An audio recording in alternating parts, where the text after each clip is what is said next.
Ryan ৯ বছরের এক চঞ্চল ছেলে। সে গ্রামের ছোট্ট একটি বাড়িতে থাকে। তার সবচেয়ে প্রিয় বন্ধু হল একটি হাসি খুশি কুকুর। নাম তার বুমবুম।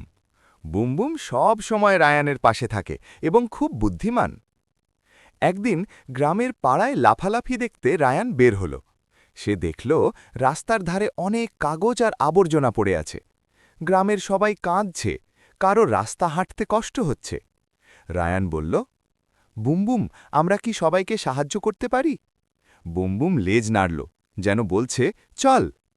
রায়ান আর বুমবুম দুইজন মিলে ছোট ছোট ঝুড়ি নিয়ে আবর্জনা তুলতে শুরু করল।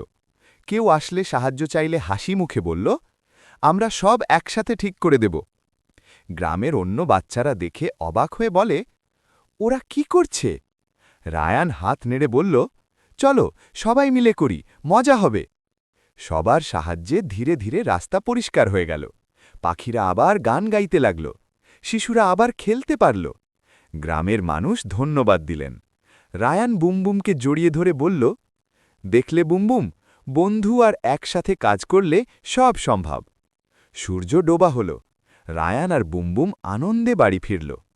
গল্পের শিক্ষা: বন্ধুত্ব আর সহযোগিতায় ছোট কাজও বড় আনন্দ আনতে পারে। বন্ধুরা, সবাই পরিষ্কার পরিচ্ছন্ন সমাজ গড়বে, আর সবাই ভিডিওতে লাইক করবে এন্ড সাবস্ক্রাইব করবে।